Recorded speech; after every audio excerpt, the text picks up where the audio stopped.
Bonjour, et bienvenue à ce 18e cours d'initiation à la programmation Arduino pour débutants et débutantes. Pour faire suite aux leçons 16 et 17, cette 18e leçon te montrera une façon de réaliser un contrôle manuel et télécommandé d'un moteur à courant continu de moyenne puissance en utilisant une carte Arduino Uno dans le simulateur Tinkercad. Basé sur le schéma électronique du pont en H, étudié dans les leçons précédentes, auquel j'ai apporté quelques modifications en y ajoutant quelques composants, et surtout en tenant compte des composants accessibles dans l'environnement Tinkercad. Un instant mais, il me semble que tout cela m'apparaît extrêmement compliqué pour un cours s'adressant à des débutants. Peut-être au premier coup d'œil, mais il ne faut pas se fier aux apparences car en fait, rien ici n'est vraiment nouveau et on utilise simplement des notions déjà étudiées en détail dans l'ensemble des leçons offertes depuis le début de nos cours. N'empêche que l'on n'a jamais utilisé autant de composants à l'intérieur d'un même projet. Je te l'accorde, mais en y regardant de plus près si tu sépares chaque module, es-tu d'accord pour dire qu'on a déjà appris à relier et programmer un afficheur LCD de type I2C, 16x2, avec une carte Arduino? Oui, et ça n'a rien de compliqué. Es-tu d'accord pour confirmer qu'on a déjà utilisé au moins 4 boutons poussoirs reliés à une carte Arduino pour interagir avec elle, en apprenant à les brancher correctement pour éviter les problèmes de rebond et assurer une bonne connexion entre les interrupteurs et les broches d'entrée numérique de l'Arduino? Oui, nous avons déjà étudié cela à plusieurs occasions. Qu'au cours de la leçon 17, nous nous sommes initiés à l'utilisation d'un capteur infrarouge et d'une télécommande? C'est vrai. Et qu'en plus, les leçons 16 et 17 nous a beaucoup appris sur l'utilisation d'un pont en H? Oui mais, Il n'y a pas de mais qui tienne. Tout ce que l'on voit ici, c'est du déjà vu, et on le regroupe pour le mettre tout simplement en pratique afin d'en apprendre un peu plus sur l'électronique et la programmation. La ligne d'horizon de cette formation est d'en apprendre un peu plus à chaque leçon, et ma façon d'enseigner utilise souvent la redondance, dans le but de renforcer nos acquis. d'accord, je retire ce que j'ai dit. C'est vrai qu'au premier coup d'œil et dans une vue d'ensemble, ça semble énorme, mais en séparant le tout, en sous-groupes fonctionnels, on s'y reconnaît plus facilement. Effectivement, de toute façon, le plan de ce cours est de décortiquer chaque module, chaque branchement et d'expliquer le rôle de chacun des composants utilisés, tout en détaillant chaque ligne de code au besoin. Maintenant, voici ma version finale de ce projet que nous allons explorer en détail. À partir d'ici, toute cette leçon tournera autour de ce montage réalisé dans un premier temps pour contrôler manuellement ou à distance, autant le sens de rotation horaire ou anti-horaire d'un moteur à courant continu de moyenne puissance, que sa vitesse de rotation, et dans un second temps, t'aider à comprendre son fonctionnement dans les moindres détails. Si ce projet t'intéresse, tu peux le télécharger grâce au lien que j'ai ajouté dans la description au bas de cette vidéo. En effet, d'ailleurs grâce à ce lien, tu auras accès à plus d'informations car chaque ligne de code écrite pour chaque fonction est accompagnée de commentaires expliquant son rôle.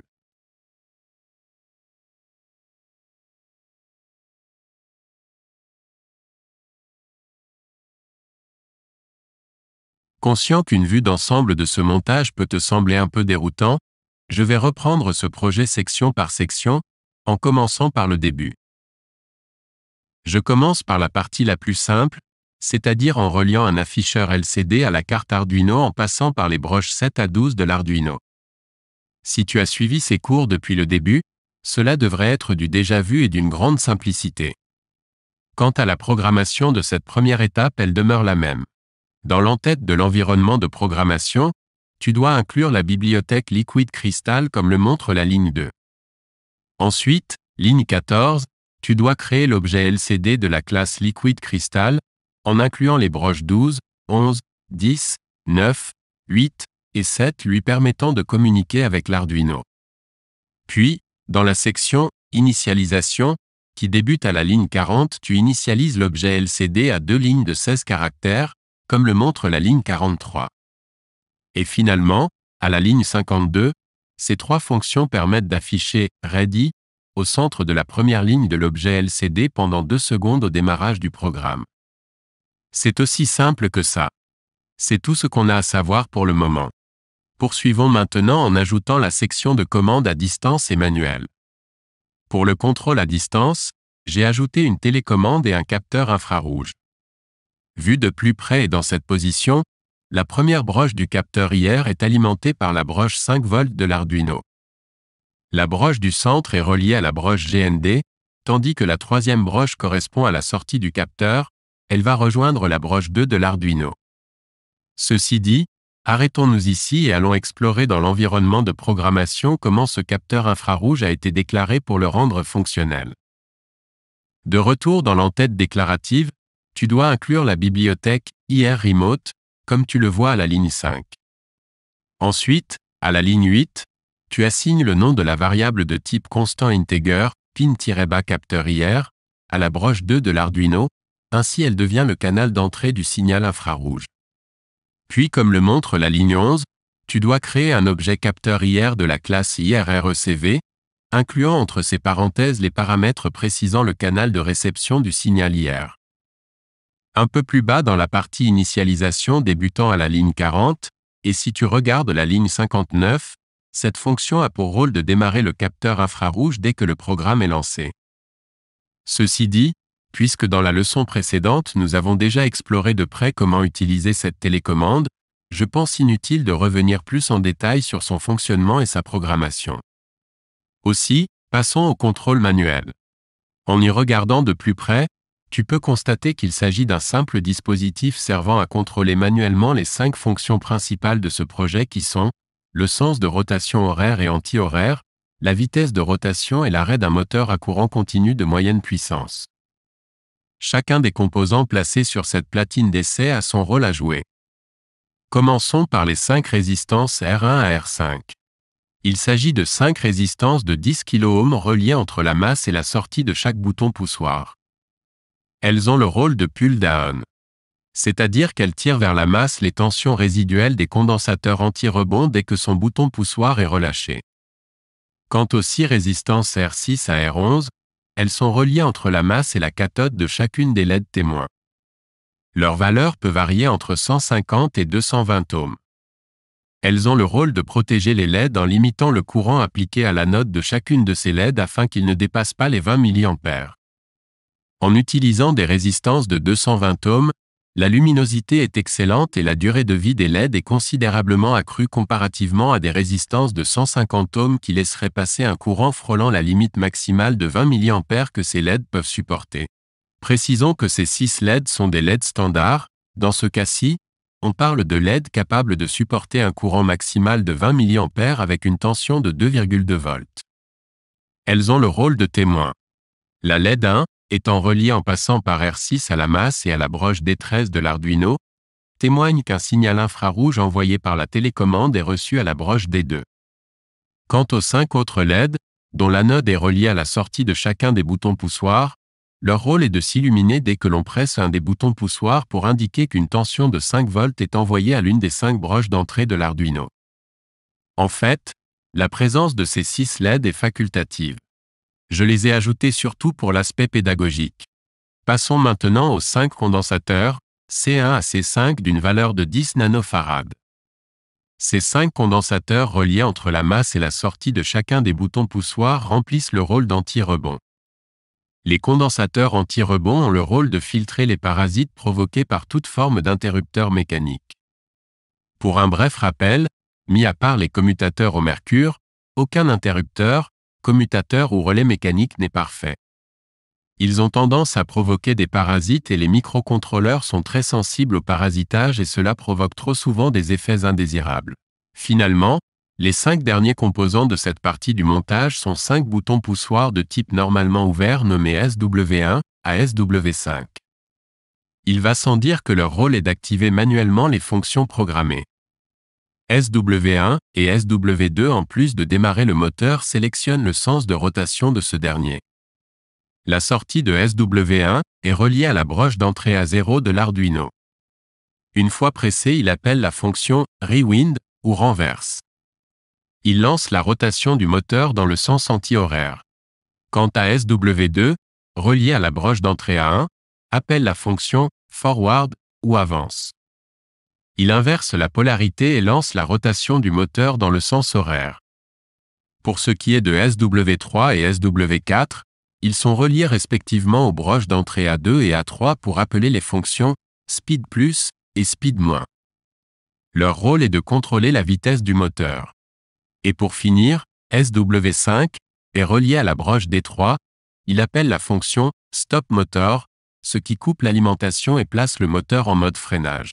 Si vous avez suivi les 3 dernières leçons, vous avez appris comment programmer et utiliser la télécommande infrarouge fournie dans le simulateur Tinkercad. Pour les passionnés qui ont déjà en main le kit de démarrage Mega 2560, cette même télécommande fait partie du kit. Un bref rappel concernant le montage présenté dans la leçon 17 qui mettait le focus sur le fonctionnement du pont en H. Cependant, il faut noter qu'à cette étape de la présente leçon, des modifications à ce projet sont encore à apporter. Surtout en ce qui concerne l'alimentation des bases des transistors Q5 et Q6 qui sont présentement alimentés en courant continu par la broche VCC 5V de l'Arduino. Cette approche visait principalement à tester le pont en H au niveau du sens de rotation du moteur. Seulement, à cette étape-ci et avec une tension continue de 5V, il n'est pas possible de faire varier la vitesse de rotation. Pour ce faire, nous allons remplacer la source VCC alimentant les bases Q5 et Q6 par 2 sorties numériques PWM. Dans ce projet, j'ai choisi les broches D5 et D6 de l'Arduino. Mais avant d'y arriver, nous allons passer en révision ce qu'est une sortie numérique PWM. Pour débuter cette partie de la leçon, allons sur le simulateur Tinkercad et regardons de plus près notre carte Arduino Uno. Tout d'abord, sachez que les cartes Arduino Uno possèdent 14 broches d'entrée-sortie numérique, et 6 d'entre elles offrent l'option PWM. On peut facilement les distinguer grâce au symbole tilde, précédant le numéro des broches 3, 5, 6, 9, 10 et 11. PWM, en anglais signifie Pulse, Width, Modulation, ou MLI, en français, pour modulation de largeur d'impulsion. Ici, j'utilise 2 afficheurs, LCD et LCD2. Le premier affiche la valeur PWM et sa valeur convertie en pourcentage. Le second affichera en pourcentage le temps de service ou si tu préfères, la valeur duty cycle appliquée à la broche 5 de l'Arduino. Cet afficheur sera rafraîchi à tous les 25% ascendant ou descendant. L'oscilloscope relié entre la masse et la broche 5 te permet de visualiser la progression de la forme d'onde carrée. C'est le signal PWM envoyé à la base du transistor NPN monté en mode commutation avec une LED témoin. Le voltmètre relié entre la masse et la broche 5 prélève la tension efficace envoyée à la base du transistor. Quant à l'ampèremètre, il prélève l'intensité du courant alimentant la LED témoin. La valeur efficace, dite aussi valeur RMS, de l'anglais root mean square, représente la valeur moyenne d'une tension ou d'un courant périodique. Ne pas confondre avec la tension réelle d'une tension continue. À ce stade de l'incrémentation de la valeur PWM présente à la broche 5 est de 128/255, ce qui correspond à une longueur d'impulsion de 50% on et 50% off.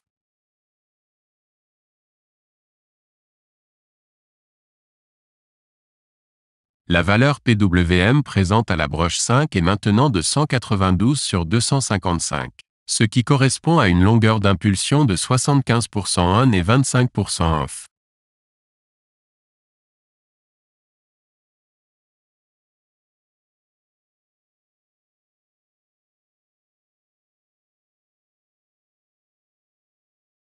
La valeur PWM présente à la broche 5 est maintenant de 255, c'est la valeur maximale. Ce qui correspond à une longueur d'impulsion de 100% on et 0% off. Après 3 secondes, la fonction de décrémentation démarre. La valeur PWM va passer de 255, valeur maximale, à 0, valeur minimale. Tout en observant la largeur de l'onde carrée, tu peux voir la valeur de la tension RMS envoyée à la base du transistor. C'est grâce à la largeur des impulsions qu'on arrivera à faire varier la vitesse du moteur en passant par le pont en H.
Maintenant qu'on en sait un peu plus sur les sorties PWM, revenons à notre montage principal.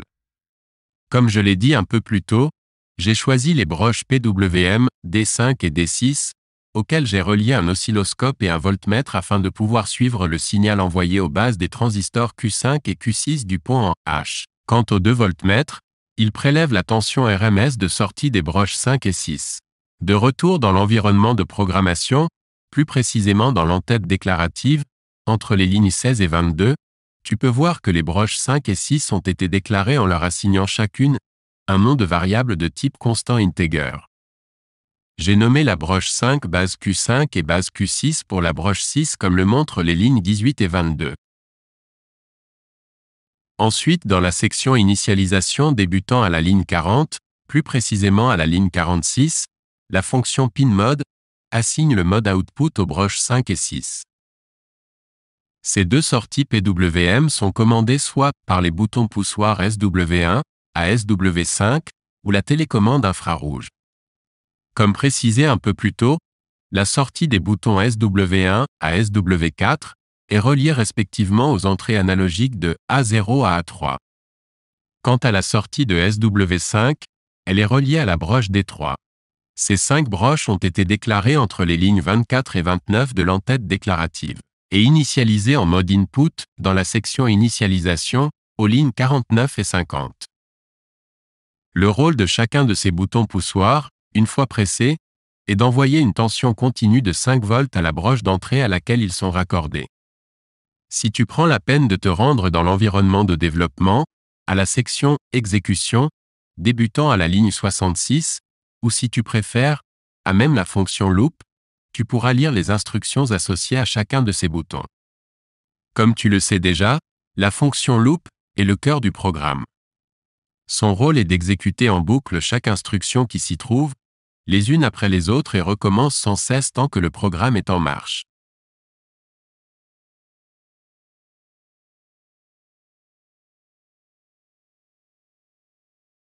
En regardant de plus près, la première instruction est à la ligne 70.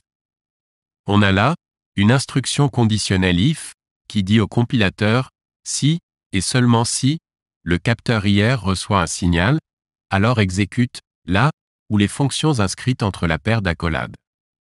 Ce qui appelle la fonction de décodage nommée translateIR, suivie de la fonction capteur IR.resume, à la ligne 71, qui réinitialise le capteur IR pour le code suivant. Nous verrons un peu plus loin et plus en détail ce qu'implique la fonction de décodage. Pour le moment, tenons-nous-en aux commandes manuelles SW1 à SW5. Pour chacun de ces boutons poussoirs, j'ai créé une variable de type booléenne qui détermine l'état high ou low pour chacun des boutons poussoirs. Je préciserai ici que le type de variable booléenne ne permet que deux états. Soit high si le bouton est pressé, ou low s'il ne l'est pas. La fonction loop revérifie l'état des boutons toutes les 10 millisecondes. Puis, de la ligne 79 à 83, le compilateur vérifie l'état de chaque bouton et si, seulement si, un des états est égal à high, il exécute la fonction inscrite entre sa paire d'accolades, sinon il passe à la ligne suivante, jusqu'à la ligne 84 qui marque une très courte pause de 10 millisecondes juste avant d'appeler la fonction lcdprint de la ligne 85.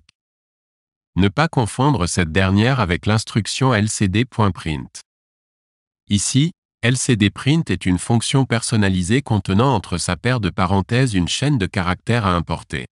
Le rôle de la fonction personnalisée lcdprint est de regrouper toutes les instructions permettant de rafraîchir l'affichage au moindre changement.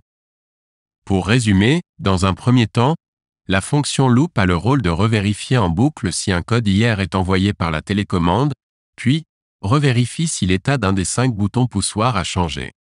Au cours de la leçon 17, nous avons déjà exploré de près comment on peut utiliser une télécommande infrarouge et la fonction personnalisée de décodage translateIR pour tous les boutons.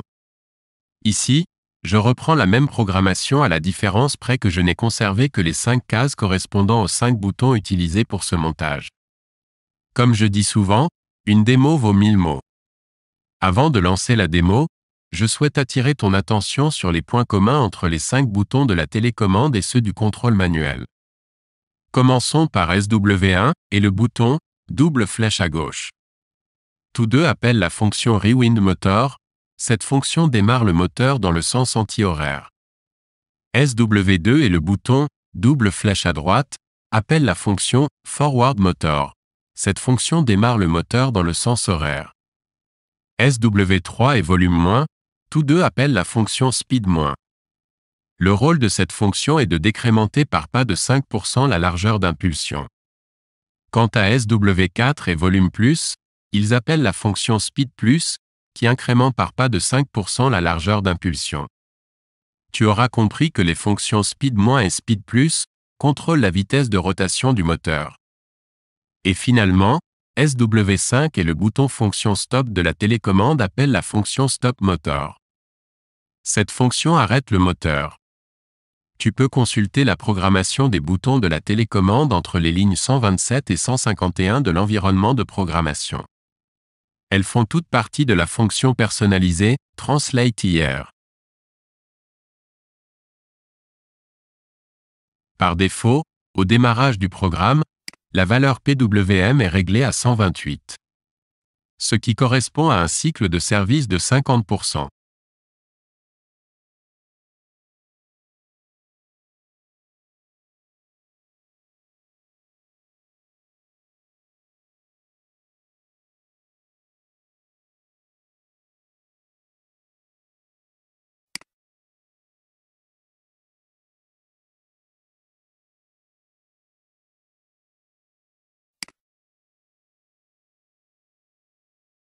Il serait judicieux de noter qu'il y a un délai de réponse, surtout lorsque l'on utilise des oscilloscopes dans le simulateur Tinkercad. Cela est très fréquent avec les simulateurs en ligne. Les principales raisons de cette lenteur d'exécution est la vitesse d'Internet, l'achalandage des serveurs de Tinkercad, les performances du PC. En temps réel, dans la pratique, ce délai ne devrait pas dépasser les 10 millisecondes. Donc serait pratiquement imperceptible.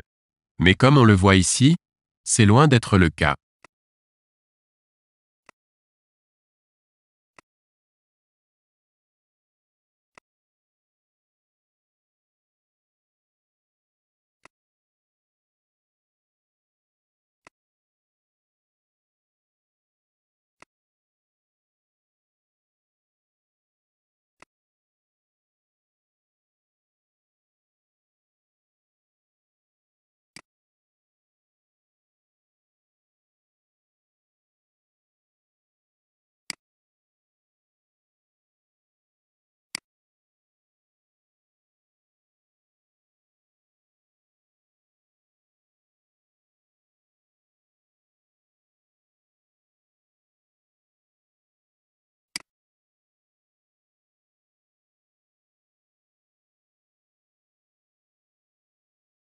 La version complète et finale de ce projet est disponible grâce au troisième lien que j'ai ajouté dans la description au bas de cette vidéo.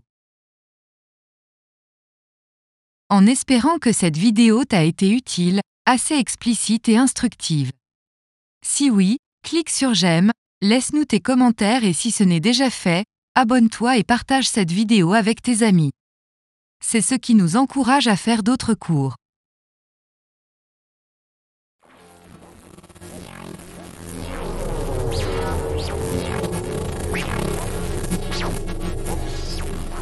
Easy Weekend Project.